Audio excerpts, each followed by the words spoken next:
Hello everybody, Tony Dean. Welcome aboard. Stay where you're at. I want to promise you something. I'm going to promise you that over the next 8 to 10 minutes, you're going to see more pheasants than you've probably seen any time in your life. We're going to be hunting South Dakota, area in south-central South Dakota near Armour. We're going to be hunting on Jim Monfort's South Dakota Pheasant Acres.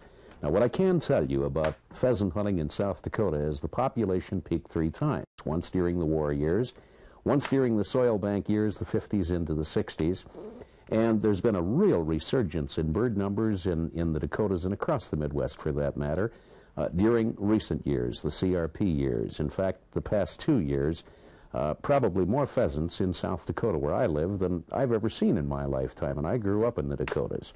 Going to promise you something.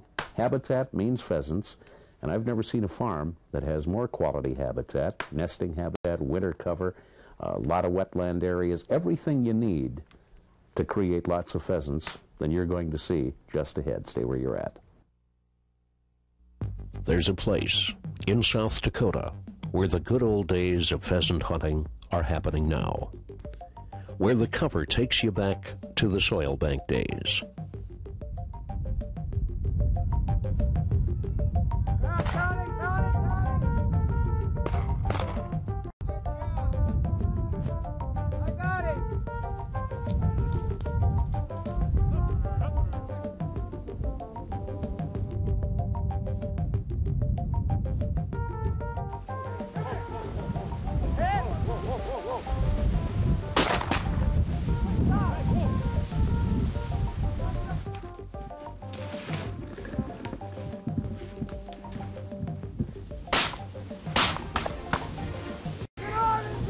There's a rooster.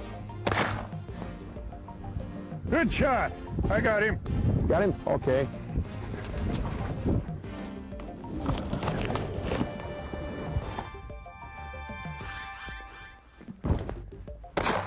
Good shot, Tony. Oh, hung him in the tree.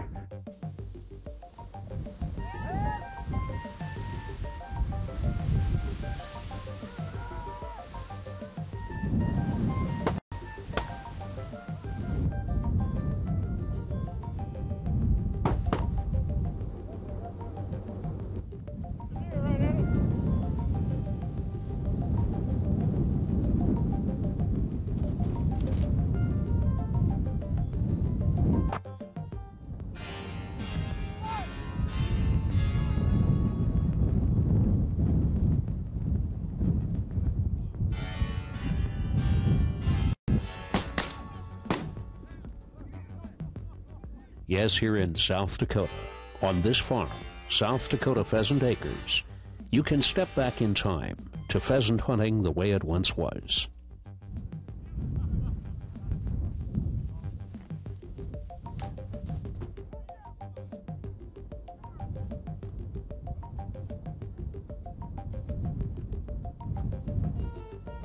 Brent, I'm taking you here to South Dakota to enjoy pheasant hunting and experience pheasant hunting like it really should be.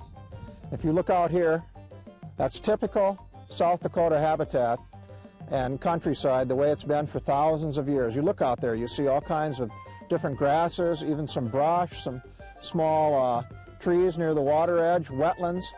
This is the kind of habitat that upland birds and introduced pheasants, in this particular case, really need to survive. And you're going to see many, many pheasants in this particular place in South Dakota.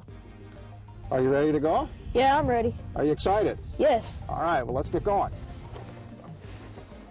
One other thing you ought to understand, Brent, is the reason this cover, this habitat is here is because Mr. Monfort charges hunters to come in and hunt here, and then he can afford to leave this land in this state. Well, back in the days when we were farming, we did a lot of winter wheat, which leaves almost zero cover. And it's absolutely the opposite now. It's all cover. The only crop we raise now are small fields, the largest being 10 acres, most of them averaging 5 acres, and we almost exclusively plant grain, sorghum, or milo. Well, I think it's the grass cover and the shelter belts and, of course, the food plots. They have to eat. And then we have the natural potholes with the water and the rushes and the cattails. That's all important. Farming is a marginal thing nowadays and takes a lot of expense, and I'm not making that much doing this, but I sure have a satisfaction seeing people coming out and having some good old-fashioned hunting.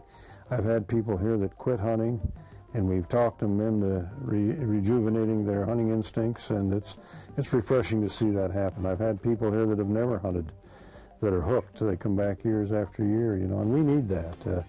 We're not being advertised very well, those of us who like to hunt and like the outdoors, and it's wholesome and it's good, and I'd like to see that continue. I had never even had a chance to shoot at a pheasant until yesterday. And of course, about the first 5-6 shots, of course, I shot holes in the sky. But after I kind of got the hang of it, this place not only got me my first one, but my second one, my third one, my fourth one, and so on. So it was just great. We've been coming here to Pheasant Acres for the last 5 years. Come here once a year for about a week and shoot away. Jim, you've spent your entire life in South Dakota. You've had an opportunity. You've lived through the peak pheasant periods in the state. What about what you see here on Jim's farm? Oh, it's unreal. I go way back to the Warriors in the 50s and 60s when I thought pheasants were at its top, and I remember those days well. But today, this is something else. This brings back the memories when you can just go out and keep busting them, and that's what we did today. We just busted them. Have you seen pheasants in recent years like you see? Never, never. I've never seen anything like this since the old days. Everything is there.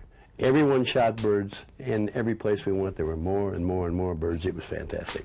Well, I think I equal anything we ever had, and maybe surpass it. I remember well the 40s when all the men were gone to war, and there was a shortage of ammunition and an abundance of birds. Even then, it was nothing like this. It's unbelievable with the number of pheasants that get up and fly, and sometimes you don't even want to shoot. You're just in awe of the number of pheasants that get up and fly, and it's great shooting. It's horrendous.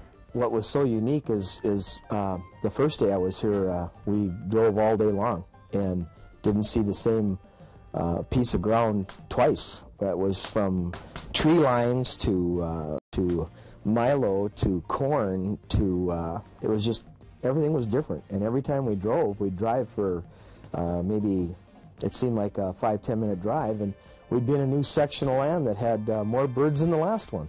These people have done so much work here. In just the 5 years I've been coming here, the difference between turning it from a farm into a pheasant habitat is night and day.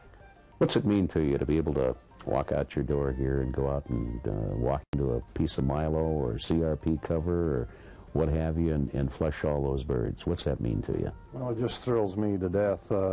I don't do that much shooting anymore because we're more concerned with serving our clients and hosting them, and so I do my hunting later in the year, but I never tire of it. I can go out there in 5 minutes and watch that, and it just amazes me to see that abundance of birds just exploding everywhere you go. You wouldn't think that the land could handle that many, but it does. You can't hurt it. You can hunt it, you can hunt it, you can hunt it, and if you give them a half a chance, they'll just keep surprising you. Look at that one, Brad. Man, that one's perfect. I know, that's bigger than your last one. A lot bigger. All right.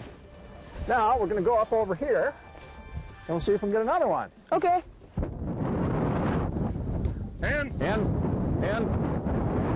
rooster. Rooster.